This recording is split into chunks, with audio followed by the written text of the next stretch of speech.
ముందుగా సనాతన ధర్మ కుటుంబీకులందరికీ కూడా శుభాభివందనాలు.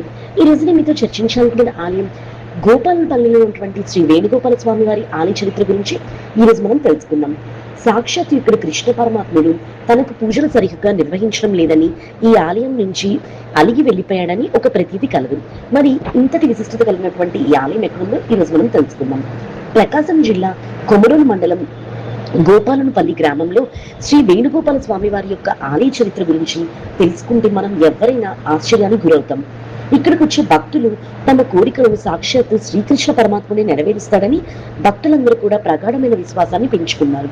కానీ కొన్ని సంవత్సరాలు వెనక్కి వెళ్తే ఈ ఆలయం నుంచి కృష్ణుడు అలిగి వెళ్ళిపోయాడని గ్రామస్తులు కథలు కథలుగా చెప్తూ ఉంటారు. వేణుగోపాల స్వామికి సరైన పూజలు చేయకపోవడం వలన స్వామి అలిగి ఆలయం నుంచి గ్రామం నుంచి వెళ్ళిపోయినట్టుగా గ్రామస్తులు నేటికి చెప్పుకుంటూ ఉంటారు. అంతేకాదు గ్రామస్తులలో ఒకరైనటువంటి వారికి స్వప్నంలో కనిపించి తాను ఆలయం నుంచి వెళ్ళిపోతున్నాను, కావాలంటే రుజువుగా ఆలయం ముఖ ద్వారం తాను తనడంతో గుమ్మం బీటలు వారినట్టుగా కృష్ణుడు స్వప్నంలో కనిపించి చెప్తాడు. కృష్ణుడు వెళ్ళిపోయినట్టు నుంచి గ్రామంలో కరువు కాటకాలు తాండవించాయి. సరైన వర్షాలు లేక ప్రజలు తీవ్ర ఇబ్బందులు పడేవారు. ఆలయం పరిసర ప్రాంతాలకు చీకటి పడితే చాలు వెళ్లాలంటే ప్రజలు చాలా భయాందోళనకు గురయ్యేవారు.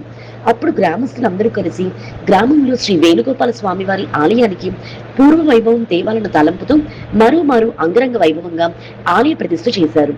అంతేకాదు గ్రామంలో పుట్టబోయే బిడ్డలకి కృష్ణుడు పేరు పెట్టుకుంటామని స్వామికి విన్నవించుకుంటారు. అలా కృష్ణుడు ఆలయానికి తిరిగి ప్రాణ ప్రతిష్ఠ చేయడంతో కొద్ది రోజులకు గ్రామంలో వర్షాలు బాగా కురిసి కరువు కాటకాలకు అడ్డంకి పడిందని గ్రామస్తులు ఇప్పటికీ నమ్ముతూ ఉన్నారు. ఈ ఆలయం 500 సంవత్సరాల క్రితం పూర్తిగా రాయితోని జనమేజీ మహారాజు నిర్మించారు. గుడి గోపురం, గుడి ద్వారం రాయితో నిర్మించారు. తిరిగి ఆలయానికి ప్రాణ ప్రతిష్ఠ చేసిన అనంతరం సుదూర ప్రాంతాల నుంచి వారి మొక్కులు చెల్లించుకోవడానికి భక్తులు ఈ ఆలయానికి వస్తూ ఉంటారు.